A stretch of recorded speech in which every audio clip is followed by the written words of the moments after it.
त्यावेळेला कॉलेजच्या दिवसांमध्ये अनेक म्हणजे ग्रुपमध्ये आम्ही असायचो, त्याच्यामुळे तो एक वेगळा अनुभव होता. चढल्यानंतरही तिथं जागा मिळवण्यासाठी सुद्धा किती चढाओढ असते. या सगळ्या साधारणपणे राजकारणातल्या गोष्टींचा अनुभव पण तुम्हाला एक लोकलच्या प्रवासामध्ये मिळून जातो.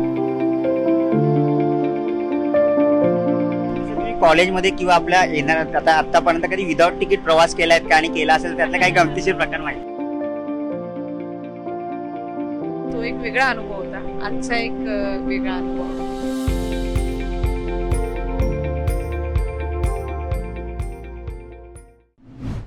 नमस्कार, मी प्रतिकेश पाटील. आपण पाहतात महाटॉक. मुंबईची लाईफलाईन मानली जाईल लोकलमधून जे आहेत त्याच कॅबिनेट मंत्री आयती तटकरे आहेत, ते प्रवास करतात. आज आपण त्यांच्याकडनं जाणून घेणार. ताई, काय सांगाल की कशा प्रकारे तुम्ही आज तुम्ही जे लोकलमधनं प्रवास करा त्याबद्दल काय सांगाल, कसं वाटतं? हा खरं तर फारच आजचा आपला अनुभव फार सुखकर आहे.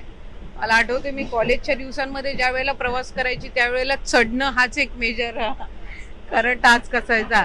पण त्यावेळेला कॉलेजच्या दिवसांमध्ये अनेक म्हणजे ग्रुपमध्ये आम्ही असायचो, त्याच्यामुळे तो एक वेगळा अनुभव होता. आज येत असताना आपण तसा दिवस पाहायला गेलं तर साधारणपणे सुट्टीचा दिवस आहे, त्याच्यामुळे आज गर्दी कमी आहे आणि आपण प्रवाहाच्या उलट्या दिशेने चालत आहोत, त्याच्यामुळे बसायलाही जागा मिळाली. मला आठवते कॉलेजच्या दिवसामध्ये अनेकदा आम्ही या थोडं उभ्यानेच त्या गर्दीमध्ये असायचो.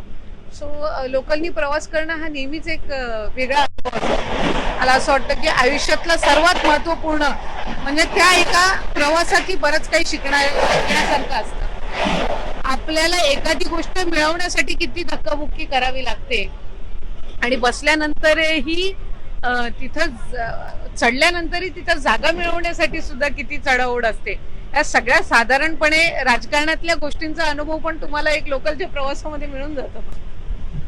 नक्कीच ताई, जसं तुम्ही म्हटलात की कॉलेजच्या वेळेस जसं की तुम्ही या ट्रेनमधून लोकलनी प्रवास करा, त्याच्या काही तुमच्या जुन्या आठवणी काही गमतीशीर काही किस्से आहेत तर आम्हाला सांगू शकता? अनेकदा वेळेला चढायच्या आधी आहे ना, आम्ही जरा हात असेच असायचे, थोडं तयारीत असायचो की आपल्याला कुठे ना कुठेतरी चढण्याच्या ह्याच्यामध्ये गर्दी असणार आहे, तर त्या पद्धतीनं आपण थोडं जरा प्रिपेअर्ड राहिलं पाहिजे. पण मी म्हटल्याप्रमाणे आम्ही एक 4-5 जणींचा ग्रुपनी असायचो अनेकदा वेळेला जात असताना. आणि मी मुंबई युनिव्हर्सिटीमध्ये पोस्ट ग्रॅज्युएशन म्हणजे माझं MA होतं, तर त्यावेळेला साधारणपणे तिथले क्लासेस ही शनिवार रविवार असायचे. तर शुक्रवारी जरा वर्किंग डे असल्यामुळे आणि त्यावेळेला शनिवारी वर्किंग डे होता, त्याच्यामुळे त्यावेळेला थोडी गर्दी असायची. रविवारी जात असताना मला फारसं काही म्हणजे त्यावेळेला एक निवांतीने प्रवास असायचा, तो एक वेगळा अनुभव असायचा. सो नक्कीच त्यावेळेसच्या आठवणी भरपूर आहेत.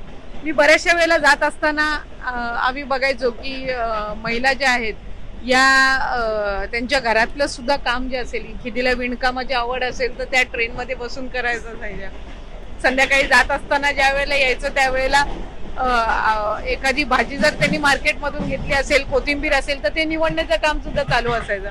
एखादा काही ठरलेला ग्रुप असायचा तर त्यांचे काही प्लॅन्स असायचे. मला एक अनुभव आठवतो की त्यांच्या रोजच्या जीवनामध्ये मला आठवते काही सकाळी 7:15 वाजता आम्ही काही वेळेला निघायचो, काही 8:15ला निघायचो.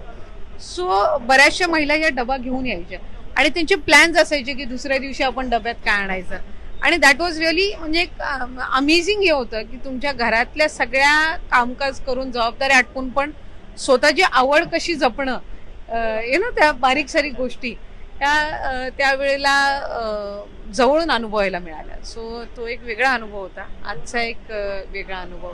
जसं तुम्ही कॉलेजमध्ये किंवा आपल्या येणार आता आतापर्यंत कधी विदाउट तिकीट प्रवास केलाय का, आणि केला असेल त्यातला काही गमतीशीर प्रकार माहिती आहे? नाही, मी विदाउट तिकीट प्रवास केलेला नाही.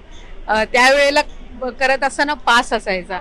सो आमचा एक ठराविक 3 महिन्याचा 6 महिन्याचा पास घेतलेला असायचा, त्याच्यामुळे त्याही वेळेला कधी विदाउट तिकीट केलं नाही.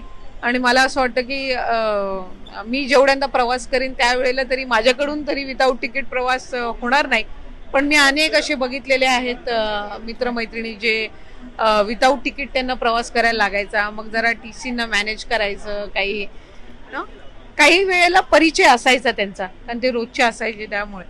तुम्ही बघितलेला आहे, पण मी तसा कधीही विदाऊट तिकीट प्रवास केलेला नाही. नक्कीच तुम्ही आज जिकडे आलात मंत्री म्हणून कॅबिनेटमध्ये, तर काही आज लोकांकडून काही बातचीत केलात किंवा काही चर्चा केलात का महिलांशी? करीन आत्ताही मी अधिक काही जणांसोबत मला संवाद साधायला संधी मिळाली. आता थोडी गर्दी वाढते, त्याच्यामुळे मे बी आता ही इंटरव्ह्यू झाल्यानंतर काही मी नक्कीच अधिक संवाद साधण्याचा प्रयत्न करेन. ओके, धन्यवाद.